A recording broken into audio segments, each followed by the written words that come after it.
I don't know if you know the Meghan Markle story about Stow. Tell me about Meghan. A freelance PR that I was using, she and I had come up with, I wanted to have a Friends of Stow page on the website. And I wanted these people to be individuals who had a passion and were inspiring people. And she said to me, well, how about Meghan Markle? And I was like, oh, God, I love Suits so much. I'm in the thick of that. Yeah. Yes, definitely. Yeah. And she had this website called The TIG. And she accepted a tech case. At the time, it would carry a power bank, a cable, fold-away plugs, and whatever your device was. Yeah.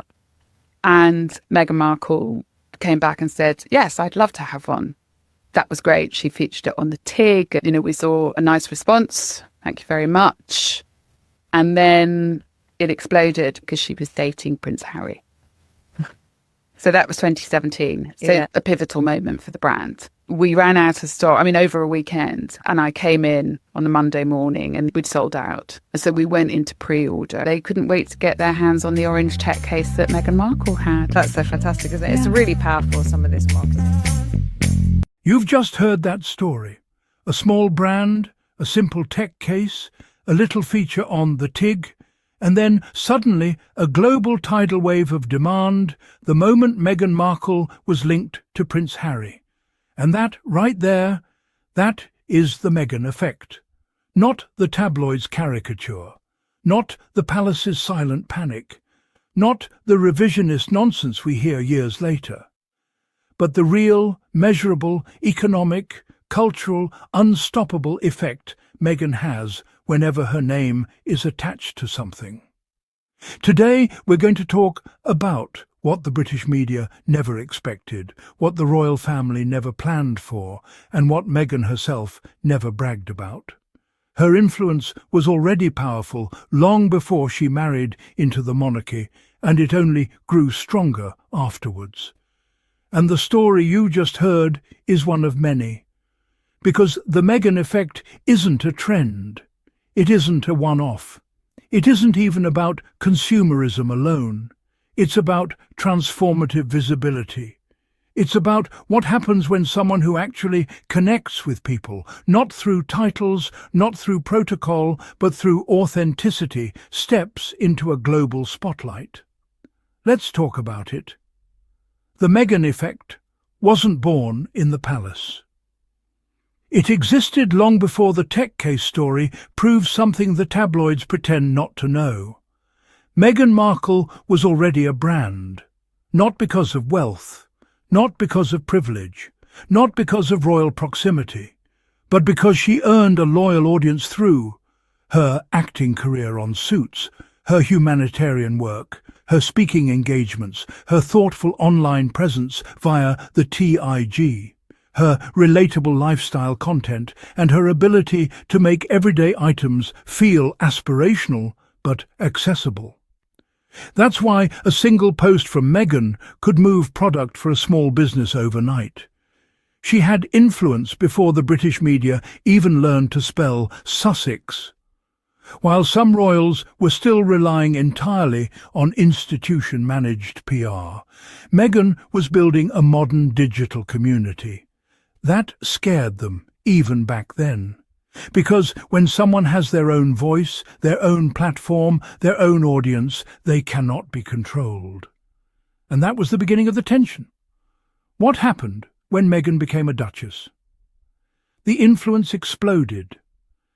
When Meghan and Harry made their relationship public, everything changed, but not because Meghan changed.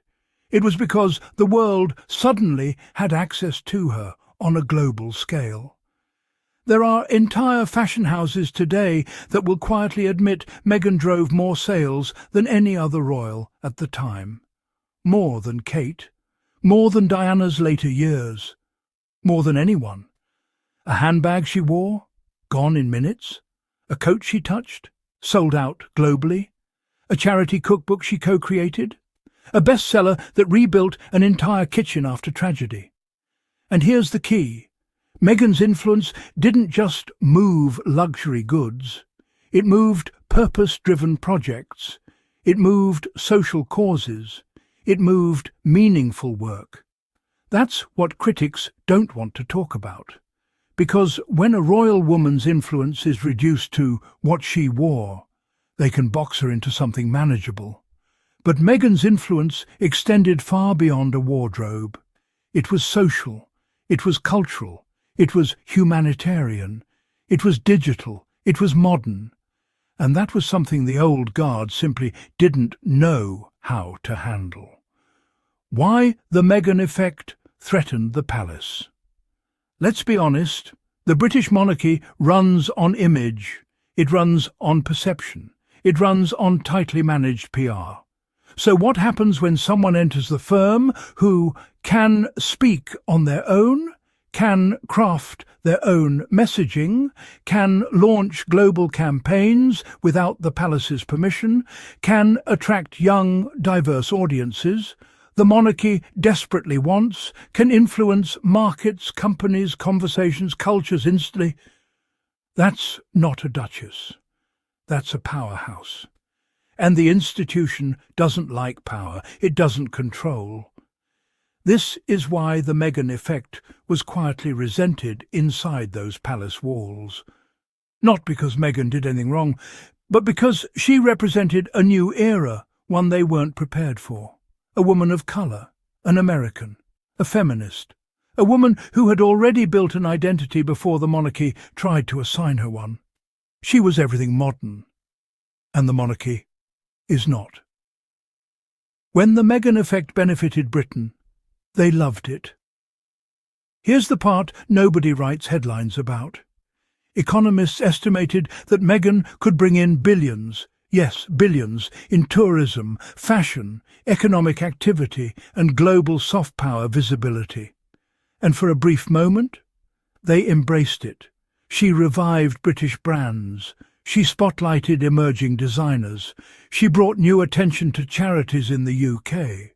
She encouraged young entrepreneurs. She generated press coverage the monarchy hadn't seen in decades. But then the honeymoon ended, because influence is celebrated, until it threatens to outshine the heir. And that's exactly what happened. The Meghan effect became dangerous when it became too big to ignore. Let's talk about the turning point. Every time Meghan stepped out, she trended. Every outfit became global news. Every speech became a quote. Every project became a movement. Some in the institution wanted Meghan to dim her light. But Meghan wasn't shining for them. She was shining for the women she advocated, for the communities she raised money for, the girls who saw themselves in her, the small businesses she boosted, the charities she uplifted, the people of colour who finally saw representation in that royal lineup. Her influence was not optional. It wasn't performative. It wasn't orchestrated for headlines. It was natural. And that scared the wrong people. The Tig era, Meghan's blueprint for influence. Let's rewind to the Tig because it matters. Meghan built a website dedicated to wellness, travel, philanthropy, fashion, cultural commentary, food empowerment. It wasn't shallow, it wasn't fluffy, it wasn't curated by palace staff, it was authentic storytelling. That tech case brand from the clip. They didn't blow up because the palace put Meghan on a balcony. They blew up because Meghan had digital literacy, global awareness, celebrity relatability, storytelling ability, a community of readers who trusted her taste. The Meghan effect is rooted not in royalty, but in relatability. That's why it works. The Meghan effect after leaving the royal family. The palace thought the Sussexes leaving would kill the Meghan effect. Instead, it got stronger. Look at the evidence. Her podcast Archetypes became a #1 global hit.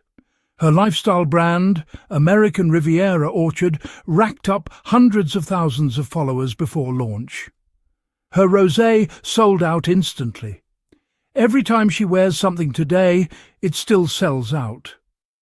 Her partnership with William Morris Endeavour, WME, boosted her global industry profile.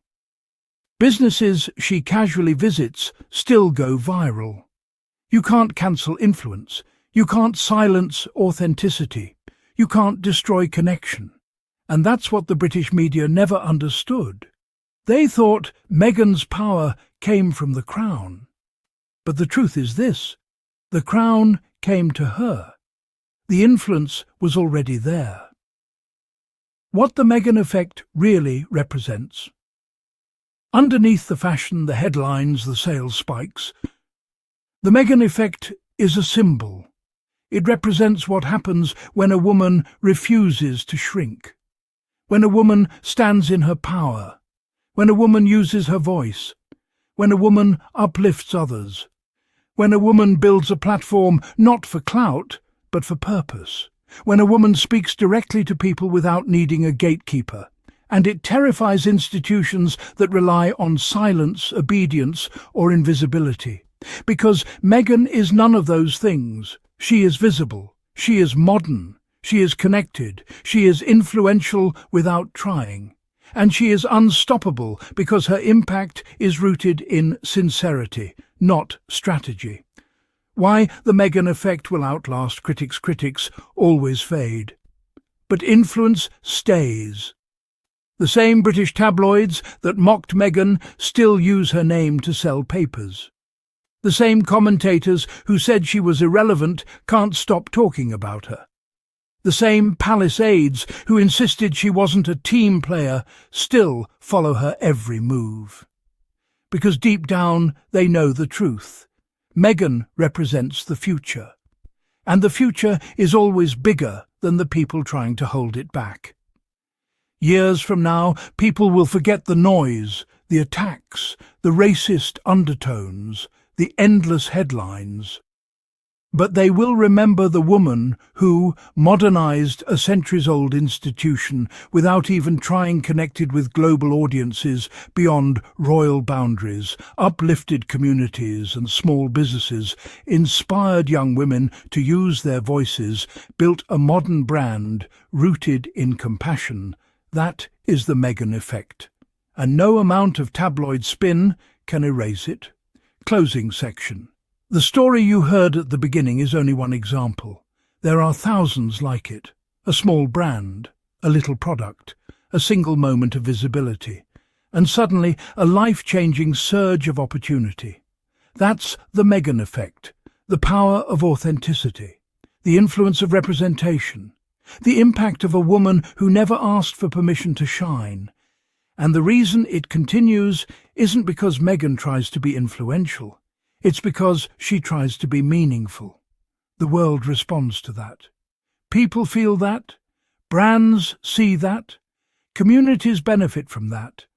And that is why, no matter where she goes, no matter what the tabloids say, no matter how much the palace wishes people would move on, the Meghan effect remains one of the most undeniable cultural forces of the modern royal era. A woman with a voice. A woman with power. A woman with global resonance. That's Meghan Markle. That's the Meghan effect, and it's not going anywhere.